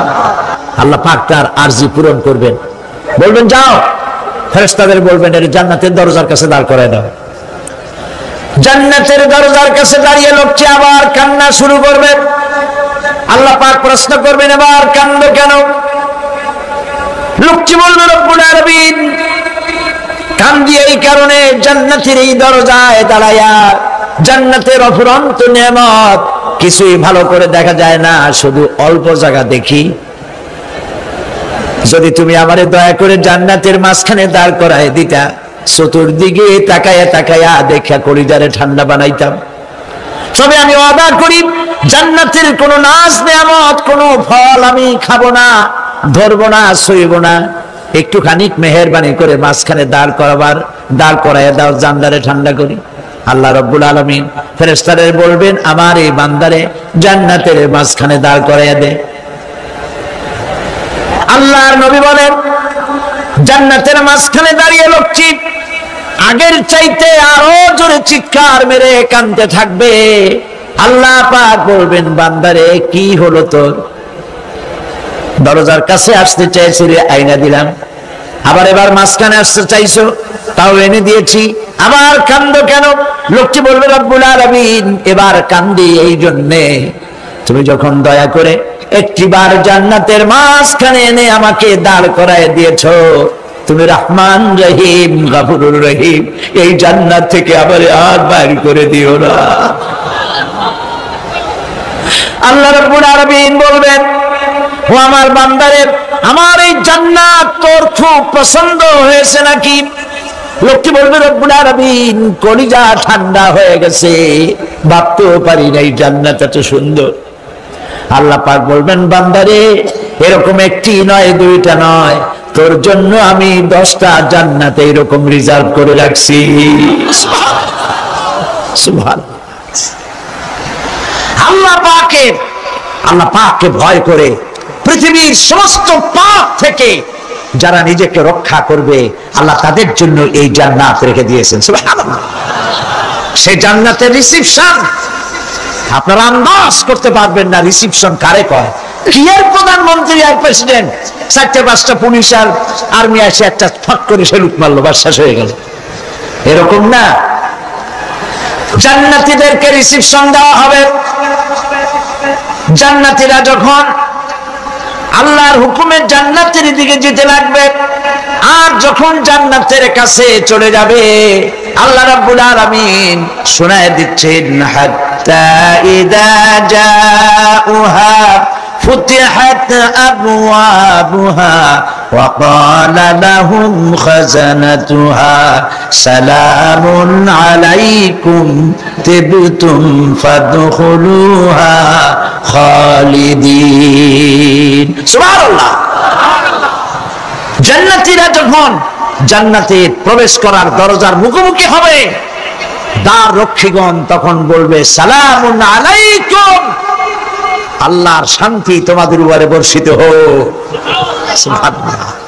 দুনিয়ার টাটকা সুখগুলি 2 পা দিয়ে ছেলে দিয়েছো, টাটকা সুখগুলি গ্রহণ করো নাই, হারাম খাও নাই, আল্লাহর দ্বীন কায়েমের জন্য রক্ত দিয়েছো, জীবন দিয়েছো, কষ্ট করেছো, আল্লাহকে ভয় করেছো, আমাদের সালাম গ্রহণ করো, জান্নাতের মধ্যে ঢুকে যাও চিরকালের জন্য। সুবহানাল্লাহ। আর বাইরে হওয়া লাগবে না, চিরকাল এই জান্নাতের মধ্যে তোমরা বসবাস করতে পারবে, আল্লাহ রাব্বুল আলামিনের ফেরেশতারা বলে দিবেন। জান্নাতের মধ্যে আল্লাহ পাক হুরদের সঙ্গে জান্নাতীদের বিয়ের ব্যবস্থা করে দিবেন। কোরআনে কারিমে আল্লাহ পাক বলেন, মুত্তাকিইনা আলা সুরুরিন মাসফুফাতিন ওয়া যাওয়াজনাহুম বিহুরিন ঈন। সামনাসামনি ভাবে সাজানো সারি সারি আসন সমূহের উপর তারা ঠেস লাগায় বসে থাকবে, আর আল্লাহ রাব্বুল আলামিন হুরদের সাথে জান্নাতীদের বিয়ের ব্যবস্থা করে দিবেন। যেসব হুরের সঙ্গে বিয়ে হবে তাদের আল্লাহ পাক বিবরণ দিচ্ছেন, কি রকম হবে তারা। লাম ইয়াতমিসহুন্না ইনসুন ওয়ালা জান, এর পূর্বে জিন এবং ইনসান এদেরকে কেউ স্পর্শ করে নাই। কিরকম তারা? কাআন্নাহুন্নাল ইয়াকুতু ওয়াল মারজান, যেমন ঝিনুকের ভিতরে মণিমুক্তা থাকে, এইভাবে আল্লাহ পাক তাদেরকে পবিত্র করে রেখে দিয়েছেন। আমার প্রিয় ভাইরা, আল্লাহ রাব্বুল আলামিন কোরআনে কারীমের ভিতরে বলেছেন, ফাবিআইয়ি আলা'i রাব্বিকুমা তুকাযযিবান। জান্নাত দান করে আল্লাহ পাক এবার জান্নাতীদেরকে সম্বোধন করে বলবেন, ইয়া ইবাদি লা খাউফুন আলাইকুমুল ইয়াওমা ওয়ালা আনতুম তাহজানুন। হে আমার বান্দারা, লা খাউফুন আলাইকুমুল ইয়াওম, আজ আর কোনো ভয় নাই। সুবহানাল্লাহ, সুবহানাল্লাহ। আজ আর কোনো ভয় নাই, কোনো চিন্তাও নাই, আরামে এই জান্নাতের মধ্যে বসবাস করো। এরপরে আল্লাহ পাক জিজ্ঞেস করবেন, ও আমার জান্নাতীরা, আমি যেসব ওয়াদা করছিলাম আমার ওয়াদা মোতাবেক সমস্ত নিয়ামত পেয়েছো? তারা বলবে, হ্যাঁ পেয়েছি, সব নিয়ামত আপনার ওয়াদা মোতাবেক সব পেয়েছি। আল্লাহ রাব্বুল আলামিন বলবেন, সব পাও নাই, ওয়ালাদাইনা মাজিদ, আমার কাছে আরো বেশি আছে। সুবহানাল্লাহ, আমার কাছে আরো বেশি আছে। জান্নাতীরা বুঝবে না সে আরো বেশিটা কি, এর থেকে আর বেশি কি। প্রিয় ভাই সব, নবী করিম সাল্লাল্লাহু আলাইহি সাল্লাম বলেছেন, জান্নাতের সুখ আর শান্তি কোন চোখ নাই যা দেখেছে, যা কোন অন্তঃকরণ নাই যা কল্পনা করতে পেরেছে। এই জান্নাত মুত্তাকিদের জন্য আল্লাহ রাখছেন। সুবহানাল্লাহ। জান্নাতীরা ভাবতেও পারবে না সেই নিয়ামতগুলি কি। প্রিয় ভাই সব, সেই মুহূর্তে আল্লাহর নবী মুহাম্মদুর রাসূলুল্লাহ সাল্লাল্লাহু আলাইহি ওয়াসাল্লাম বলবেন, রব্বুল আলামিন, আমার উম্মতেরা জান্নাতীরা বুঝতে পারে নাই আপনার কাছে কি নিয়ামত আরো বেশি আছে। আমার এই উম্মতেরা জান্নাতীরা আপনার ওয়াদা মোতাবেক সব পেয়েছে, কিন্তু একটি জিনিস এখনো তাদের কিসমতে হয় নাই। সেই জিনিসটা হলো, যারা তার রবকে না দেখে শুধু কোরআন আর হাদিসের কথা শুনে আরবের ঘুম হারাম করে তাহাজ্জুদের নামাজ আদায় করেছিল, চোখের পানি ফেলেছিল, যারা জান্নাত দেখে নাই, জাহান্নাম দেখে নাই, আপনাকে ভয় করে যারা জীবন পরিচালনা করেছিল, যারা আপনাকে দেখে নাই, না দেখে শুধু কোরআন হাদিস বিশ্বাস করে যারা অকাতরে নিজেদের জীবন বিলায় দিয়েছিল, এই জান্নাতীরা এখন পর্যন্ত তার রবকে দেখতে পারে নাই। আল্লাহ রাব্বুল আলামিন তার সামনে থেকে ৭০,০০০ পর্দা সরে যাবে। আল্লাহ পাক বান্দাদের আরজি পুরা করার জন্য জান্নাতীদের সামনে তিনি জালোয়া ফরজ হবে। কোরআন শরীফের ভিতর আল্লাহ পাক বলেন, জান্নাতীরা তারা আল্লাহর দিকে, জান্নাতীরা তার রবের দিকে তাকিয়ে থাকবে, আর রব তার বান্দাদের দিকে তাকায়া থাকবে। প্রাণ ভরে জান্নাতীরা রবকে দেখবে। সুবহানাল্লাহ, আল্লাহ পাককে দেখবে।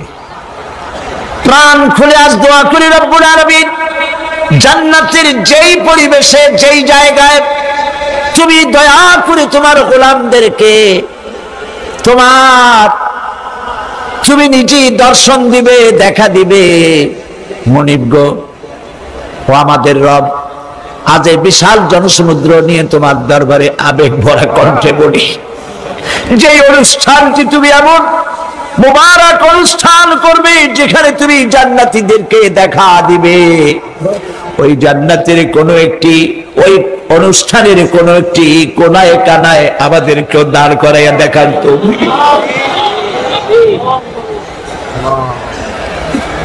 প্রিয় ভাই সব, আল্লাহ রাব্বুল আলামিন মানুষের সামনে এত সব নিয়ামত রেখেছেন, এই জান্নাত দান করবেন। এরপরে আল্লাহ রাব্বুল আলামিন কোরআনে কারীমের মধ্যে বলেছেন, রব্বিস সামাওয়াতি ওয়াল আরদি ওয়া মা বাইনাহুমার রাহমানি লা ইয়ামলিকুনা মিনহু খিতাবা। এই সব পুরস্কার রয়েছে তোমাদের সেই রবের পক্ষ থেকে যিনি আকাশ আর জমিনের মালিক। সুবহানাল্লাহ বলবেন না? যার সামনে কথা বলার ক্ষমতা কারো হবে না। এটি একটি মারাত্মক কথা। কিয়ামতের দিন আল্লাহর দরবারে কেউ কথা বলতে পারবে না। আল্লাহর নির্দেশ ছাড়া। একটি আকীদা পরিষ্কার করে নিয়ে যান আপনাদের, সে আকীদাটা এভাবে পরিষ্কার করুন, কোন পীর সাহেব, কোন খাজা বাবা, কোন মাওলানা, কোন মুহাদ্দিস, কোন বুজুর্গ আপনাকে সুপারিশ করতে পারবে না যদি না আল্লাহ পাক তাকে কথা বলার তৌফিক না দেন। মনে থাকবে এটা। আয়াতুল কুরসির ভিতরে আমরা পড়ি, মান যাল্লাযী ইয়াশফাউ ইনদাহু ইল্লা বিইযনিহি। আল্লাহ পাক বলেছেন কিয়ামতের দিন আল্লাহর দরবারে কার সাহস আছে কথা বলতে পারে? মান যাল্লাযী ইয়াশফাউ ইনদাহু ইল্লা বিইযনিহি। আল্লাহর ওয়াদা ছাড়া, হুকুম ছাড়া আল্লাহর সামনে কথা বলার সেদিন কেউ থাকবে না। সুবহানাল্লাহ। কেউ কথা বলতে পারবে না। সুপারিশ করতে হবে, আল্লাহ যারে বলেন তুমি করো, অমুকের জন্য করো, সেই ব্যক্তি শুধু তার জন্যই করতে পারবে, আর কেউ কথা বলতে পারবে না। সেই কঠিন হাসরের ময়দান, যেদিন শুধুমাত্র আল্লাহ পাক কথা বলবেন, আর যারে বলতে বলবেন সেই কেবলমাত্র বলতে পারবে। সুপারিশ এটি আল্লাহ পাক কিয়ামতে পারমিশন দিলে বলা যাবে। হযরত ইব্রাহিম আলাইহিস সালাম কিয়ামতের দিন তার নিজের পিতা সম্পর্কে সুপারিশ করবেন। রব্বুল আলামিন, আমার আব্বার জন্য সুপারিশ করতেছি, মেহেরবানি করে জাহান্নাম থেকে তারে আপনি রক্ষা করুন। আল্লাহ রব্বুল আলামিন বলবেন, ইব্রাহিম তোমার সুপারিশ মঞ্জুর হবে না। প্রিয় ভাই সব, একটু মাথা খাটান, চিন্তা করেন। জাতির পিতা কে? জাতির পিতা চিল্লায় বলুন, কলিজা সাফ করে ফেলুন। মুসলমানদের জাতির পিতা হাবিজ কেউ হতে পারে না।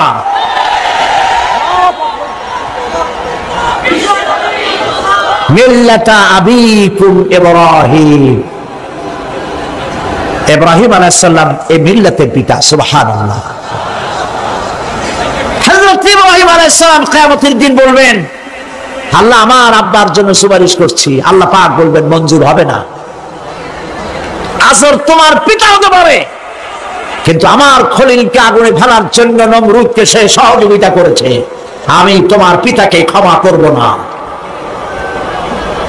নবী করিম সাল্লাল্লাহু আলাইহি সাল্লামকে সাহাবায়ে কেরাম জিজ্ঞেস করেছেন, হে রাসূল, আপনার আব্বা এবং আম্মার অবস্থা কি হবে? নবী করিম সাল্লাল্লাহু আলাইহি সাল্লাম কেঁদে ফেলেছেন, সাফ করেছেন, আমি তাদের কোনো উপকারে আসব না। আল্লাহু আকবার। আপনি মনে করছেন নাকি যে ইয়া নবী সালাম আলাইকা বলি অমনি নবী সুপারিশ পাবেন? এত সহজ। কতগুলো রসগোল্লা খাইলেন আর বড় একটা মিছিল করলেন আর অমনি চলে যাবেন? পৃথিবীর সব মানুষ, সাহাবায়ে কেরাম বাদ দেন, পৃথিবীর সমস্ত মানুষ একত্রিত হয়ে আবু তালেব রাসূলুল্লাহকে যে ভালোবেসেছেন, ওর 1000 ভাগের 1 ভাগও সারা দুনিয়ার মানুষ রাসূলুল্লাহকে ভালোবাসতে পারবে? পারবে? নিজের ছেলে আলীকে, আলী রাদিয়াল্লাহু তাআলা আনহুকে আলাদা বিছানায় শোয়াইয়া, ছোট্ট মানুষ হযরত আলী আলাদা জায়গায় রাখিয়া মুহাম্মদুর রাসূলুল্লাহ সাল্লাল্লাহু আলাইহি সাল্লাম এতিম মানুষ তারে কলিজার সাথে বুকের মধ্যে আশ্রয় দিয়ে আগলে রেখেছেন বুক ভরে। সেই আবু তালেব মৃত্যুর সময় নবী করিম সাল্লাল্লাহু আলাইহি সাল্লাম বলেছিলেন, চাচা একটি বার আমার কানে তাওহীদের কালেমা শোনায় দেন। আবু তালেব তার কিসমতে ছিল না কালেমা। মরে যাওয়ার পর একজন সাহাবী বলেছিলেন, ইয়া রাসূলুল্লাহ, মৃত্যুর সময় আবু তালেবের মুখ আমি নড়তে দেখেছি, তিনি কালেমা পড়েছেন সম্ভবত। রাসূলুল্লাহ সাফ বলেছেন, আমি শুনি নাই। এত ভালোবাসার পরেও হাদিস শরীফে এসেছে আবু তালেব জাহান্নামে যাবে। কোথায় যাবে? জাহান্নামে। সবচাইতে কম আযাব হবে কার? আবু তালেবের। কম আযাবটা কি?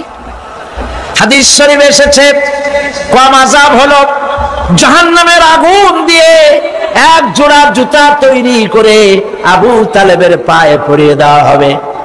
সেই জাহান্নামের আগুনের তৈরি করা জুতার তাপে আবু তালেবের মাথার ঘিলুগুলো টকবক করে পড়তে লাগবে। এত ভালোবেসে যদি কিয়ামতে উপায় না হয়, আপনি ইয়া নবী সালাম আলাইকা, ইয়া রাসূল সালাম আলাইকা, আর কতগুলো জিলাপি খাইলেন, বড় একটা মিছিল করলেন। প্রিয় ভাই সব, এইসব বিদআত ছাড়ুন, এগুলি সুস্পষ্ট বিদআত।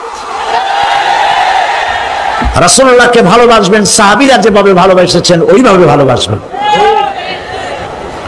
আল্লাহ রাব্বুল আলামিন বলেন, যালিকাল ইয়াউমুল হক ফামান শাআ আত্তাখাযা ইলা রাব্বিহি মাআবা।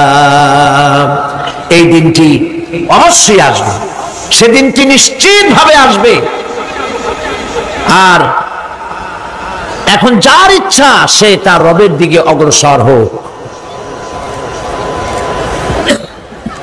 ইন্না আনজারনাকুম আযাবান করিবান ইয়াওমা ইয়ানজুরুল মার'উ মা কদ্দামাত ইয়াদাহু ওয়া ইয়াকুলুল কাফিরু ইয়া লাইতানি কুনতু তুরাবা। ইন্না আনজারনাকুম আযাবান করিবা, খুব নিকটবর্তী একটি আযাব সম্পর্কে আমি তোমাদেরকে সতর্ক করে দিলাম। কে বলতেছেন? আল্লাহ পাক। লক্ষ্য করুন আল্লাহ কি বলছেন, খুব নিকটবর্তী একটি কঠিন শাস্তি, আযাব অর্থাৎ কিয়ামত, এ সম্পর্কে আমি তোমাদেরকে সতর্ক করে দিলাম।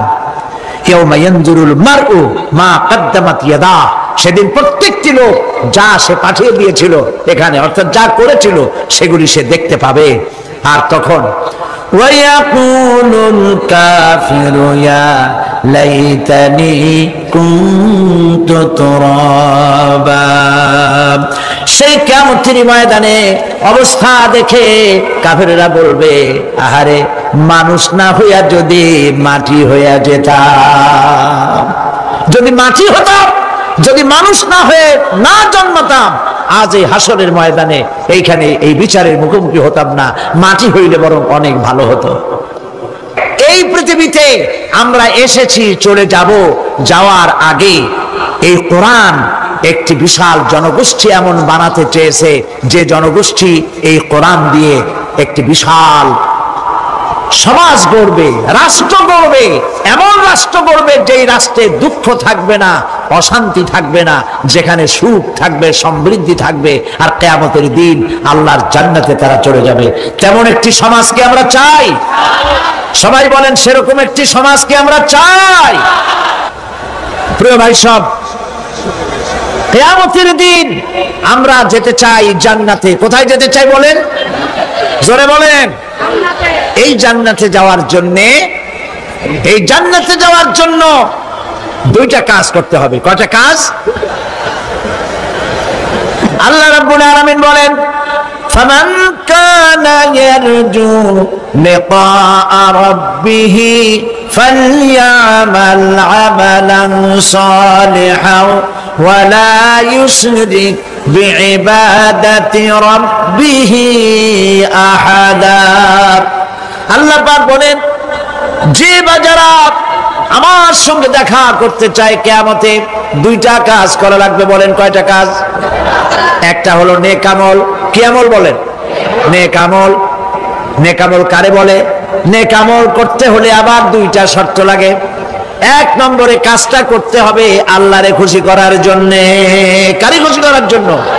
একটা মাদ্রাসা বানাইছি যাতে লোকেরা বলে যে বড় একটা মাদ্রাসা বানাইছেন, এই জন্য মাদ্রাসা বানাবেন, মসজিদ বানাবেন, হসপিটাল বানাবেন, যা কিছু করেন নিয়ত হবে আল্লাহকে খুশি করা। নিয়ত হবে কারে খুশি করা? আল্লাহ পাককে খুশি করা। এই হলো নেক আমলের প্রথম শর্ত, কাজ হবে আল্লাহকে খুশি করার জন্য। দুই নম্বরে কাজটি হতে হবে সুন্নতে নববী সাল্লাল্লাহু আলাইহি ওয়াসাল্লামের উপরে। মনে থাকবে, দাড়ি রাখবো।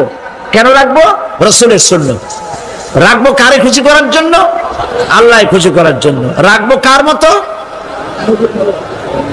রবীন্দ্রনাথের মতো, কার্ল মার্কসের মতো, কবির মতো নয়, রাখতে হবে কার মতো? নবীর মতো। বুঝে নেন, কাজটা হতে হবে আল্লাহকে খুশি করার জন্য। 2 নম্বরে কাজটা হতে হবে সুন্নতে নববী সাল্লাল্লাহু আলাইহি ওয়াসাল্লামের উপরে হতে হবে। তাহলে এই হলো 1 নম্বর। জান্নাতে যাওয়ার জন্য, আল্লাহর সাথে দেখা করার জন্য 1 নম্বরের কাজ হলো নেক আমল। বলেন 1 নম্বরের কাজ কি? 2 নম্বরের কাজ ওয়ালা ইউশরিক বিইবাদাতি রাব্বিহি আহাদা। আল্লাহ রাব্বুল আলামিনের ইবাদতের সাথে কাউকে শরীক স্থাপন করা যাবে না। আমরা যারা মুসলমান, অধিকাংশ মুসলমান শিরকের ভিতরে মুবতালা হয়ে আছে। বিশ্বাস করেন কিনা বলেন? কাফেরেরা তো মুশরিক আছেই, ওরা তো মুশরিক আছেই, কিন্তু আমরা মুসলমানেরা আমাদের আমলের মধ্যে, আমাদের অজান্তে সবের নিয়তে অনেক শিরক আমরা করে বসি। নাউজুবিল্লাহ, বলেন নাউজুবিল্লাহ।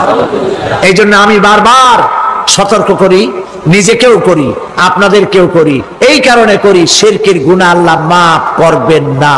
ইন্না শিরকা লাযুলমুন আযীম, শিরক মস্ত বড় অপরাধ, জুলম, আল্লাহ মাফ করবেন না। আল্লাহর কাছে কাঁদে কাঁদে মাপ চাওয়া লাগবে যে আল্লাহ শিরক থেকে আমাকে রক্ষা করো, বাঁচাও। অনেক গোপন শিরক আছে। মাজারে যান, পীর সাহেবের কাছে যান, মনে যদি নিয়ত থাকে উনি ফু দিলে আমি ভালো হবই, উনি তাবিজ দিলে আমার বাচ্চা হবেই, উনি আমারে দয়া করলেই আমার ব্যবসায় উন্নতি হবেই, এইটার নাম শিরক। এটার নাম কি? ওয়াইজা সাআলতা ফাসআলিল্লাহ ওয়াইজা ইসতাআনতা ফাসতাইন বিল্লাহ। যা বলার আল্লাহরে বলো, আর যা চাওয়ার কার কাছে চাও? চিল্লায় বলেন। কলিজাটাকে পরিষ্কার করে দেন আজকের মাহফিলে।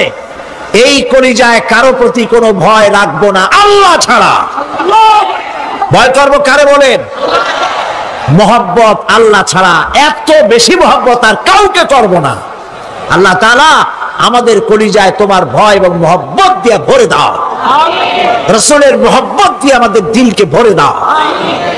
বিশ্বাস করুন ভাই সাহেব, কোরআন শরীফ আমার সামনে, বিশ্বাস করুন, দেশি পীর বিদেশি পীর, খাজা বাবা দেশি এবং বিদেশি, কেউ আপনার ভাগ্য বদলাই দিতে পারবে না।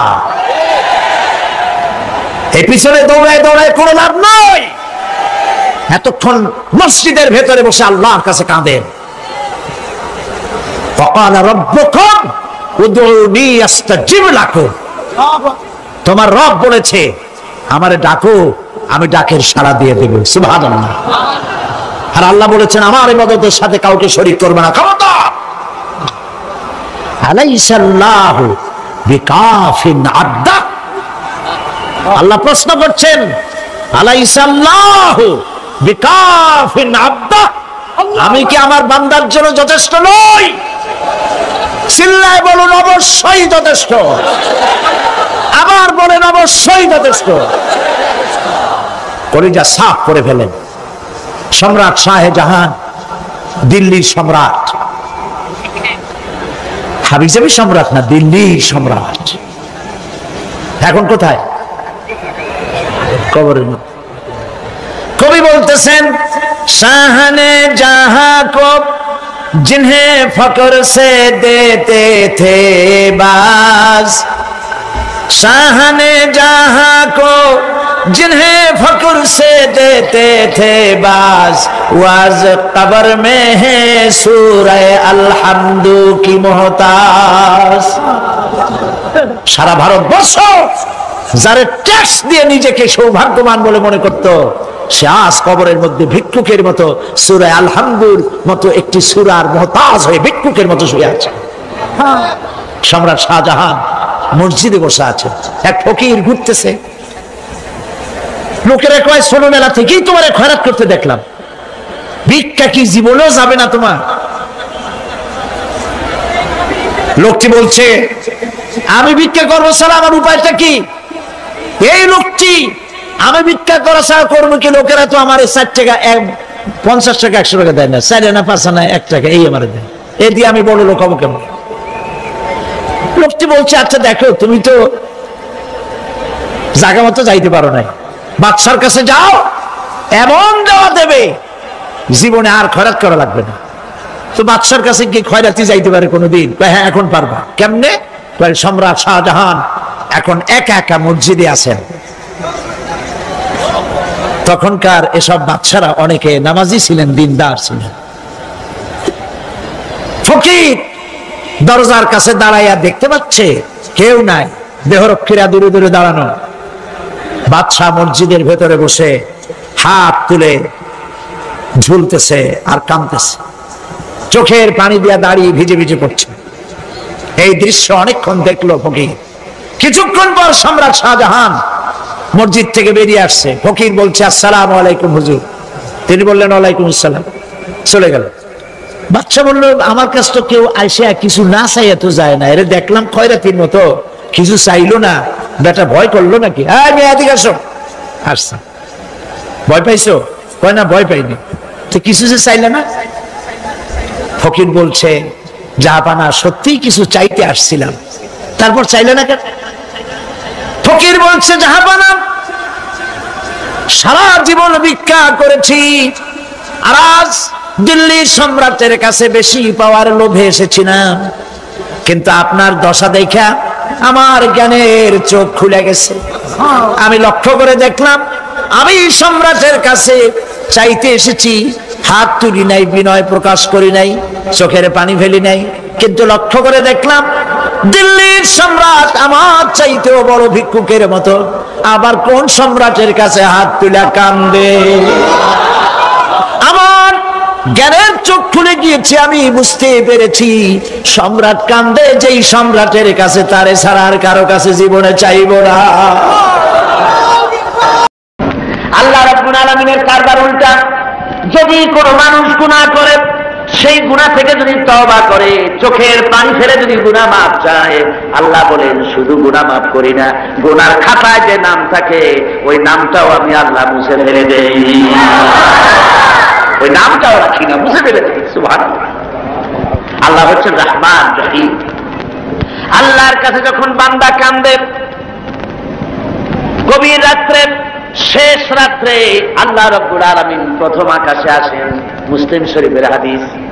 প্রথম আকাশে এসে ডাকেন, ও আমার বান্দারা কে আছো? গুনাহ করে করে জীবন ভর্তি করে ফেলেছো, আমার কাছে কাঁদো। ঋণগ্রস্ত হয়েছো, ঋণ পরিশোধ করতে পারো না, আমারে বলো কে আছো এমন? জীবনটাকে বরবাদ করে ফেলেছো, অসুখ হয়েছে, সারে না, আমাকে বলো। এভাবে আল্লাহ ডাকতে থাকেন। ওই সময় যে সমস্ত আল্লাহর বান্দারা আরামের ঘুমকে হারাম করে গভীর রাত্রে জেগে উযু করে তাহাজ্জুদের নামাজ আদায় করে রব্বুল আলামিনের দরবারে দুহাত তুলে কাঁদতে থাকে আর বলে, আল্লাহ, যত গুনাহ করেছি আমার তো বেঁচে থাকার কথা না, তুমি বাঁচায় রাখছো। হাদিস শরীফে এসেছে, আল্লাহ বলেন, ও হাবিব, যখন একটা বুড়া মানুষ আমার কাছে হাত উঠায়, দাড়ি পাকা মানুষ, একজন দাড়ি পাকা বৃদ্ধ মানুষ যখন আমার কাছে হাত উত্তোলন করে, নবীজি বলেন, ওই বুড়া মানুষটা যখন বলতে থাকে, আয় আল্লাহ রাব্বুল আলামিন, আমার এখন বয়স নাই, কামাই করতে পারি না, তাই ছেলে পেলেরা আমার চোখে দেখতে পারে না, বউর কাছে আমার কদর নাই, ছেলে পেলের কাছে আমার কদর নাই, ঘরে আমার জায়গা নাই, এখন আমি কামাই করতে পারি না, আমি এখন দাঁড়াতে পারি না, কোমর সোজা হয় না, পা চলে না, শুনতে পাই না, কান বন্ধ হয়ে গেছে, চোখে দেখি না, চোখের দর্শন শক্তিও নষ্ট হয়ে গেছে। রব্বুল আলামিন, পেছনে এত গুনাহ করেছি যে তোমার কাছে কিছু বলার মতো সাহস আমার নাই। এই বলে যখন বান্দা কান্দে, আল্লাহ রব্বুল আলামিন বলেন, এইভাবে বুড়া বান্দা যখন আমার দরবারে হাত তুলে কাঁদতে থাকে, তখন আমার শরম হয়, এই বুড়া মানুষটারে কেমনে আমি খালি হাতে ফিরাইয়া দেই। আমি খালি হাতে এই বুড়াটাকে ফিরাইতে পারি না। মানুষ যখন এভাবে কাঁদতে থাকে, আল্লাহ রাব্বুল আলামিন ফেরেশতাদের জিজ্ঞেস করেন, ও আমার ফেরেশতারা, আমার এই বান্দাগুলা কান্দে কেন? সব তো ঘুমায় গেছে, ওরা কান্দে কেন? ফেরেশতা বলে, রব্বুল আলামিন, তোমার বান্দা গুনাহ করেছে, জাহান্নামের আযাব থেকে মাফ চায়। আল্লাহ জিজ্ঞেস করেন, ওরা আমার জাহান্নাম দেখছে নাকি? বলে না, দেখে নাই। ওরা আমার দেখেছে নাকি? বলে না, দেখে নাই। আমার বেহেশত দেখেছে নাকি? বলে না, দেখে নাই।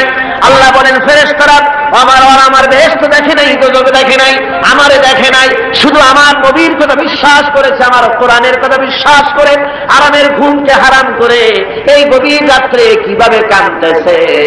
ওদের কান্নায় আমার রহমতের দরিয়ায় জোশ মেরে গেছে।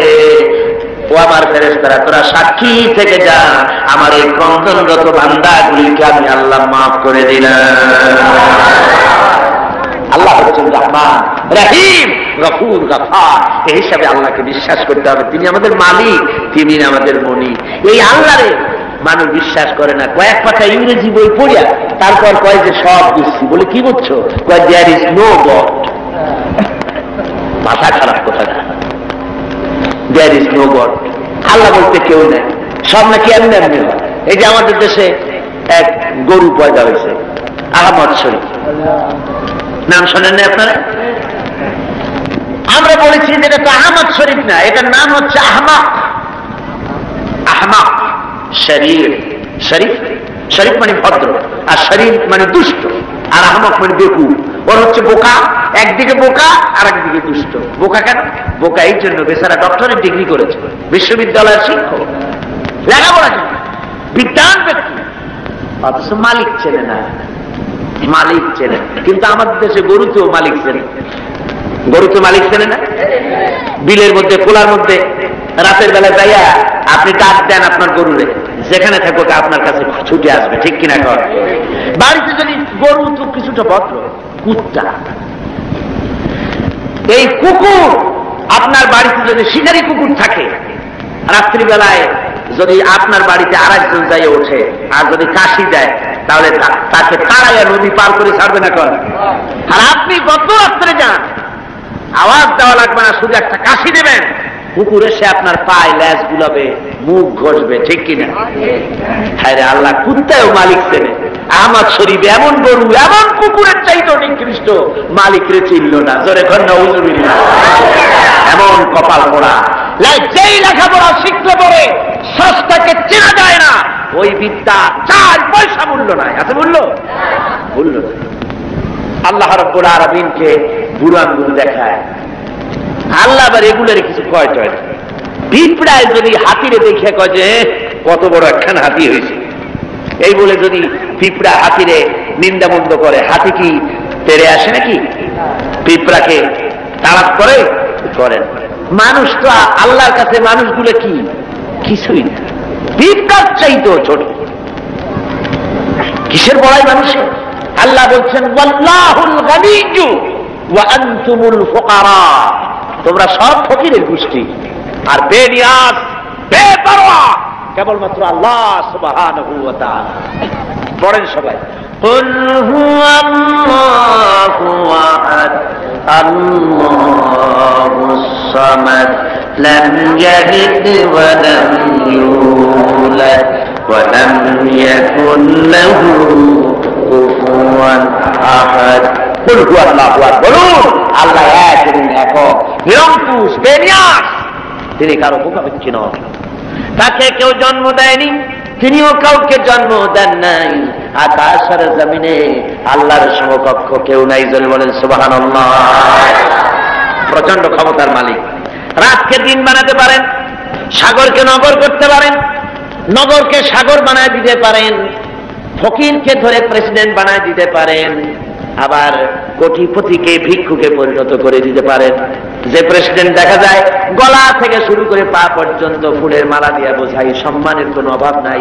আবার ফুলের মালার পরিবর্তে জুতার মালা পরাইয়া জেলখানার মধ্যে ঢুকাই দিতে পারেন আল্লাহ রাব্বুল আলামিন। পারে কিনা? জোরে কোন পারে কিনা? প্রচন্ড ক্ষমতার মালিক তিনি। সব দেখেন, সব শোনেন। অবশ্য রাতের বেলায় দেখেন না নাকি? আল্লাহ কি ঘুমায়? জোরে কোন আল্লাহ ঘুমান? লা তাখুযুহু সিনাতুন ওয়ালা নাওম, তার কোনো ঘুম নাই, তন্দ্রাও নাই, সব তিনি দেখেন এবং শোনেন।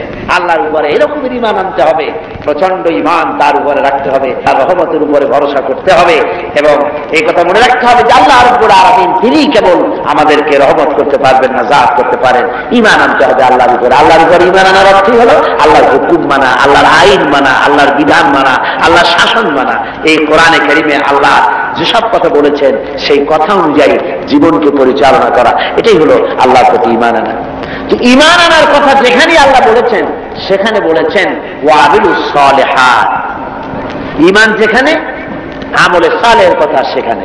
ঈমানের কোনো দাম নাই যদি আমলে সালেহ না থাকে, আমলে সালেহের কোনো দাম নাই যদি ঈমান না থাকে। কথা বুঝে আসতেছে আপনার?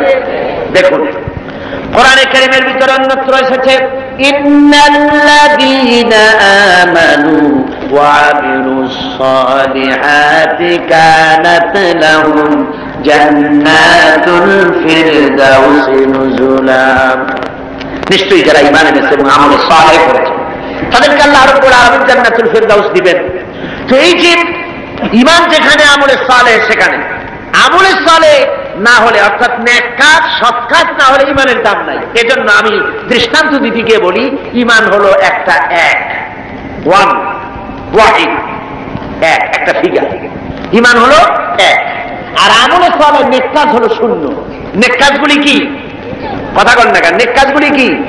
শূন্য। এখন দাম কার বেশি, একের বেশি না শূন্যের বেশি? অনেকে বলে কয় যে না শূন্যের দাম বেশি। বলে কিরকম? কয় যে একের সামনে শূন্য বসলো তো একের দাম বেড়ে গেল, 1-10 হয়ে গেল, আর একটা শূন্য দিলে 1-100 হয়ে গেল, কাজে শূন্যের দাম বেশি। আমি বলি আপনার থিওরি যদি ঠিক হয় তাহলে শূন্য বসাইতে থাকেন যতদূর পারেন। তো বসাইল একক, দশক, শতক, সহস্র, অযুত, নিযুত, কোটি, লক্ষ, পদ্ম, খর্ব, মহাখর্ব, নিখর্ব এরকম করে করে জনমের মতো শূন্য বসাই দিল। আমি বললাম আপনার এখন একের দাম, আপনার এই শূন্যের দাম তো বেশি বললেন, আমি আমার এক উঠে পকেটে ছুঁয়ে দিলাম, দেখি আপনার শূন্যের দাম কত হয়। শূন্যের আর দাম থাকবে? কোন দাম থাকবে না। শূন্যের মূল্য হয় একের কারণে। শূন্যের মূল্য হয় কিসের কারণে? একের কারণে। এক আছে বলে শূন্যের দাম বেশি, আর যদি এক না থাকে শূন্যের কোনো দাম নাই। সুতরাং এখন ঈমান আর শূন্য হচ্ছে ভালো কাজ। ঈমান আছে, একটা ভালো কাজ করেছেন 10 হয়ে গেল, আরেকটা ভালো কাজ করলেন 100 হলো, আরেকটা ভালো কাজ করলেন 1000 হলো। এ হলো আপনার চিন্তায় 1000 হয়েছে, কিন্তু আল্লাহর খাতায় অনেক বেশি হয়ে গেছে। কত হয়েছে? অনেক বেশি। কিরকম?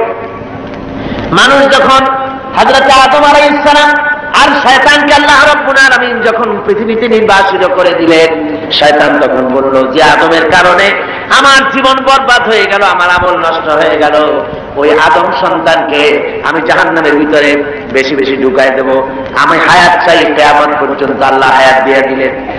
শয়তান চলে আসার পরে রব্বুল আলামিন ফেরেশতাদের বললেন, আমার ফেরেশতারা, এই শয়তান যখন আমার বান্দাদেরকে কোন কুমন্ত্রণা দিবে তখন তোমরা আমার বান্দা যখন গুনাহ করার জন্য নিয়ত করবে তখন তার আমলনামায় কোনো গুনাহ লিখবা না, গুনাহটা করা হয়ে গেলে একটা গুনাহই লিখবা। আর যখন আমার বান্দা যদি কোনো ভালো কাজ করার নিয়ত করে, কাজটা করে নাই, শুধু নিয়ত করেছে, একের পরিবর্তে একটা নেকি লেখা দাও। আর যখন ভালো কাজটা করা হয়ে যাবে তখন তার আমলনামায় একের পরিবর্তে 10 গুণ বাড়াইয়া লিখে দিও। জোরে বলেন সুবহানাল্লাহ।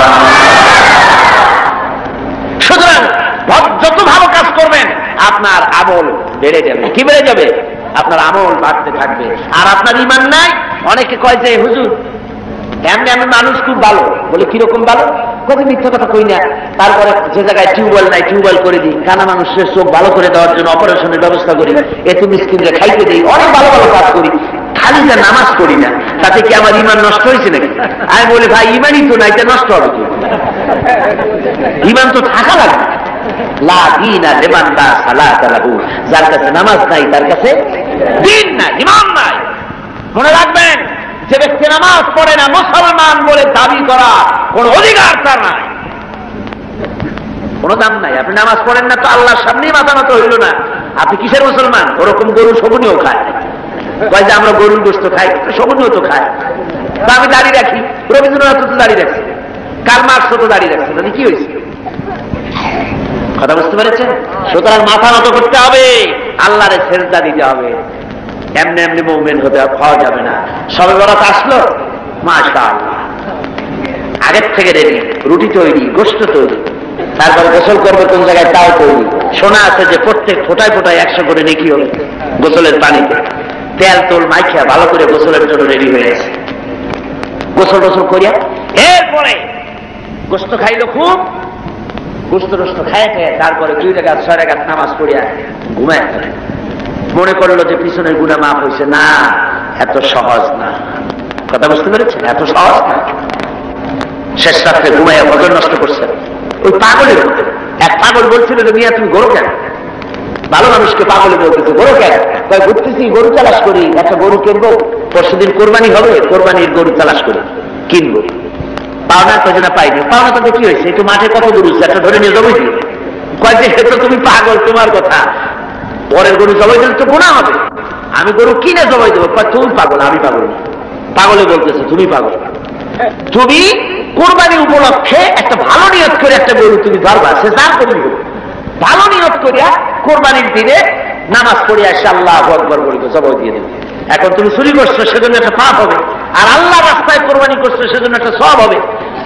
কোরবানির সওয়াব আর চুরির পাপ ভগ্নাংশের মতো কাটাকাটি হয়ে যাবে, গোশত খাওয়া পাপ। মুসলমানের অবস্থা তাই হয়েছে।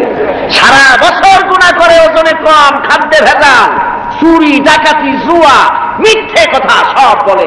সবে বরাতে সমানে ইবাদত করে মনে করে পিছনের গুনাহ মাফ হয়ে যাবে, আর রাতের বেলায় খাও গোশত আর রুটি খায় নেব জনমের মতো। এটার নাম পাগলামি। আচ্ছা, আপনারা শিক্ষিত লোক যারা, তারা তো বোঝেন, আপনারা সবই শিক্ষিত, ভালো মানুষ, আপনারা নিশ্চয়ই বোঝেন বোনাস। ঈদে বিভিন্ন মিল কলকারখানা বোনাস দেয়। বোনাসটা বোঝেন তো? একটু কথা না কইলে আমি বুঝি কেমনে বোনাস বোঝেন। ধরুন আদমজি জুট মিল কর্তৃপক্ষ তারা ঘোষণা করেছে ঈদের একদিন আগে 28শে রমজান অথবা 29শে রমজান আমরা ঈদ বোনাস দেব। এখন ঈদ বোনাসের কথা শুনিয়া ঢাকার থেকে গাড়ি গাড়ি ভর্তি লোক যাইয়া যদি গেটে দাঁড়ায় আমাদের ঈদ বোনাস দেন, ঈদ বোনাস দেবে ওদের করা। বোনাস কাদের জন্য? যারা মিলে এমপ্লয়, যারা কর্মচারী, ওদের জন্য বোনাস। বাইরের লোকেরা বোনাস বোনাস করে যদি বেশি চিল্লায় তাহলে বোনাস পিঠের উপরে দেবে না, পিঠের উপরে বোনাস দিয়ে দেবে। লাইলাতুল কদর, লাইলাতুল বারাত, লাইলাতুল মেরাজ, এগুলি হলো আল্লাহর পক্ষ থেকে মুমিনদের জন্য বোনাস। এই বোনাস কাদের জন্য? যারা নামাজি, যারা দিনদার, যারা চরিত্রবান, যারা ইমানদার, ওদের জন্য বোনাস। সারা বছর নামাজ নাই, শবে বরাত শেষ হয়ে গেলে নামাজ নাই, আর এরা বোনাস দিতে যায় আল্লাহর কাছে। সারা রাত জায়গা জায়গা ইবাদত করবা, আর পরের দিন থেকে আবার যে শয়তান সেই শয়তান। কথা বলছেন?